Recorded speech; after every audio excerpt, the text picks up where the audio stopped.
Salut tout le monde, on se retrouve pour une nouvelle vidéo. Aujourd'hui c'est une vidéo un peu particulière, on n'est pas au bord de l'eau, on est à la maison, dans le salon et on va aborder un thème qui je pense va vous paraître cool et qui va vous aider j'espère pendant votre ouverture. Comme vous le savez, l'ouverture c'est dans 2 jours ou lendemain ou demain, ça dépend quand on va sortir la vidéo. Et on est tous super excités et on se demande vraiment comment on va aborder notre ouverture. Donc il faut savoir que la truite c'est un poisson qui est vraiment très difficile.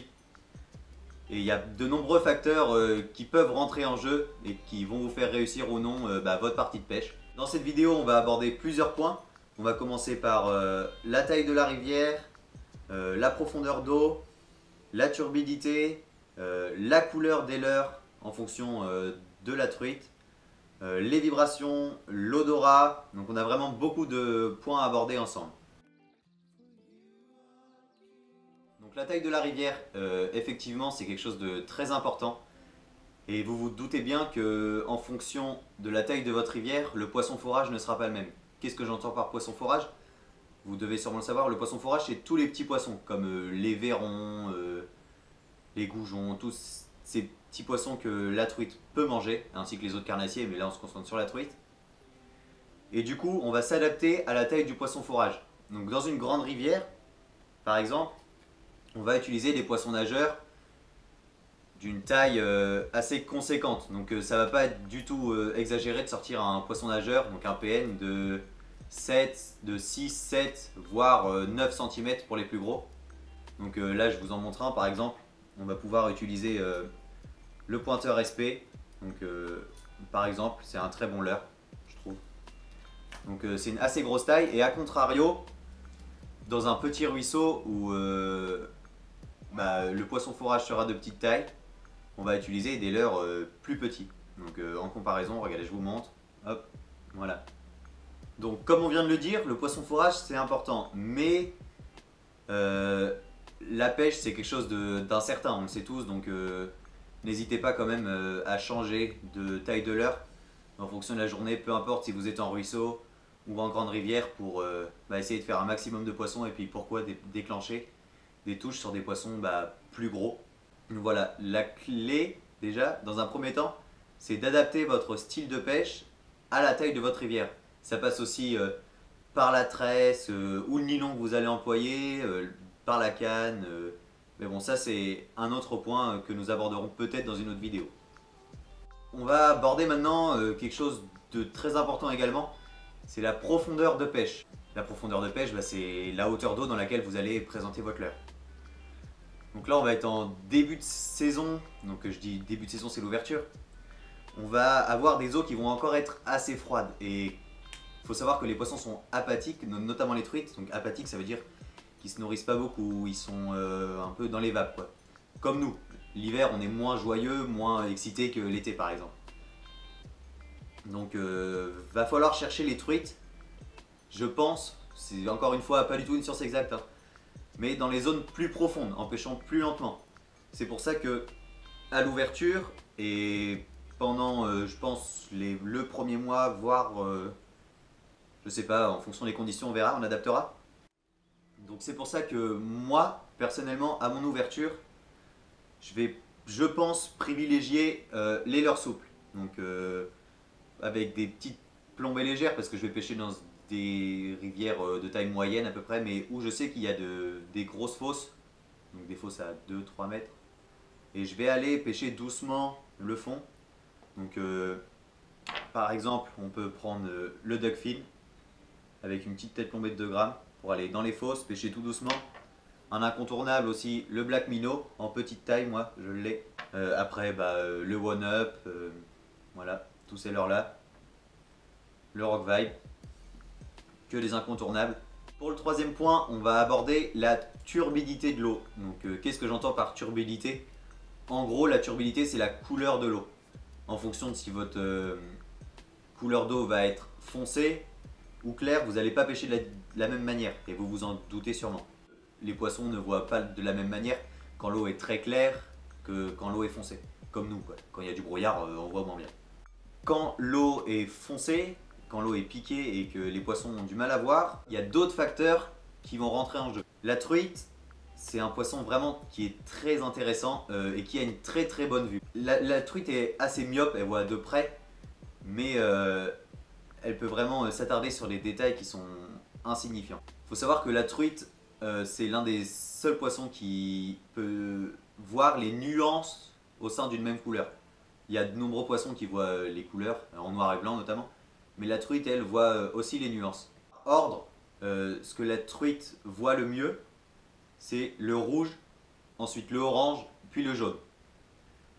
Donc ces trois couleurs, quand l'eau est piquée, peuvent faire la différence sur des truites qui ne sont pas éduquées. Donc à l'ouverture, des fois, vous allez pêcher dans des rivières où il y a des truites d'élevage, on appelle ça, qui sont versées. Et ces couleurs peuvent souvent faire la différence dans une eau piquée, car c'est celles qu'elles vont voir le mieux. Néanmoins, d'autres couleurs peuvent être très bien. Je pense au bleu et au vert, qui sont les couleurs que la truite va le moins bien voir, le moins bien distinguer dans l'eau, mais qui peuvent elles, être vraiment super sur les truites un peu plus éduquées, un peu plus farouches, justement sur des poissons qui sont éduqués et qui vont être agressés à l'ouverture avec de nombreux leurres, passer sur des couleurs plus naturelles, j'ai envie de vous dire, qui vont moins l'agresser, peuvent vraiment faire la différence. De plus, je viens de regarder la météo là à l'instant et je viens de voir qu'il a plu avant l'ouverture. Donc à l'heure où sort la vidéo, ça se trouve il pleut même, je ne sais pas. Et ça c'est un facteur vraiment très important. Donc la pluie, souvent elle va avoir pour effet de désagréger un peu les berges de nos rivières. Et tous les insectes, je pense aux vers de terre, les insectes, les larves qui vont être présentes sur les berges, vont arriver dans l'eau. Et ça, c'est un facteur très important. Parce que si vous avez une eau piquée, la truite va moins bien voir vos leurres. Néanmoins, la truite, c'est un poisson qui a un odorat. Et oui, la truite a un odorat. Et elle a un odorat qui est, écoutez bien, 1000 fois plus développé que l'homme. Donc c'est là qu'on arrive sur la base des attractants. Personnellement, je ne suis pas un grand fan des attractants, mais il est vrai que j'ai des copains à moi qui le sont et ça peut faire la différence quelquefois.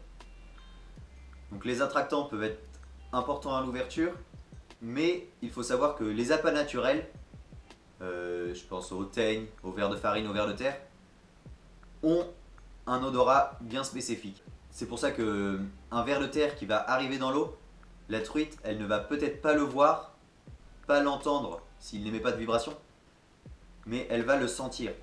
Je fais ça mais la truite n'a pas de nez, donc c'est un peu ridicule. Mais la truite va le sentir. Et ça c'est vraiment quelque chose d'important. La truite peut sentir l'éclosion d'une larve d'insecte, d'une nymphe à plusieurs dizaines de mètres dans la rivière. C'est là que les appâts naturels vont peut-être, vu la pluie qu'il y a eu, avoir peut-être, je ne sais pas, l'avantage sur les leurres dures et leurs souples. Des études ont été faites sur les truites en bassine. Et il s'est même avéré que, en fonction de si la personne avait touché une cigarette ou quelque chose d'extérieur à la rivière sur son poisson nageur, donc par exemple imprégné, je sais pas, une odeur extérieure à la rivière sur son poisson nageur, avait de moins bons résultats que quelqu'un qui, lui, n'avait touché que, par exemple, la terre ou le sable ou l'eau de la rivière avant de mettre son poisson nageur. Donc ça, je trouvais ça vraiment dingue et je voulais vous le dire parce que ça m'a un peu interpellé. C'est d'ailleurs pour ça qu'il y a de nombreux pêcheurs à truites qui, en arrivant sur leur spot, hop, ils prennent de l'eau ou ils prennent de la terre et ils s'en mettent sur les mains, comme ça ils sont sûrs de ne pas avoir d'odeur parasite. Mais bon, on va pas se mentir, c'est vraiment un infime facteur pour votre partie de pêche. Donc après avoir abordé la clarté de l'eau, la taille des rivières, les couleurs, la vision de la truite, son odorat, on va maintenant parler de la vibration. Et la vibration, c'est vraiment quelque chose à prendre en compte pour tous les poissons en général. Et si vous avez une eau piquée, comme je pense ça va être le cas à votre ouverture, n'hésitez pas à jouer sur la vibration. Donc des leurres à palette, je pense notamment au micro spinner, qui va, je pense, pouvoir faire la différence. aux cuillères tournantes, banal, le MEPS, Caperlan, les Caperlan vont très bien aussi. Mais néanmoins, les cuillères ondulantes, même si elles ont une vibration plus fine, donc une vibration plus fine, vont pouvoir faire la différence. Parce que avec le nombre de pêcheurs qu'il y aura eu au bord de l'eau à l'ouverture, sans vous mentir, la truite, c'est pas un poisson qui est stupide. Et elle s'habitue très très vite au type de vibrations qui vont être pour elle synonymes de méfiance. Donc après avoir entendu des vibrations de leur soupe, des vibrations de poisson nageur, de cuillère et autres, j'en passe, elle va vraiment devenir méfiante. Donc c'est à ce moment-là qu'il va falloir sortir du lot en proposant des vibrations qui sont moins utilisées par les pêcheurs. Je pense à des petits leurres souples. Les leurres souples sont vraiment sous-employés en France, mais vraiment, et je pense à tort. Donc ça peut vraiment être une solution pour votre ouverture. La cuillère ondulante, qui est vraiment aussi vraiment pas beaucoup utilisée, peut vraiment être une alternative super cool à votre partie de pêche. En n'oubliant pas que l'ouverture, la pêche de la truite et de tous les poissons en général, ce n'est pas du tout une science exacte. Tout ce que je vous ai dit peut avoir une importance, mais peut ne pas en avoir une.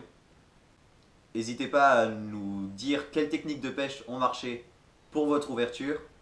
J'espère vous avoir aidé à un peu mieux appréhender votre partie de pêche, à vous expliquer 2-3 trucs en plus qui ne vont sûrement pas impacter de façon incroyable votre ouverture, mais qui peuvent peut-être vous aider à appréhender un peu mieux votre ouverture.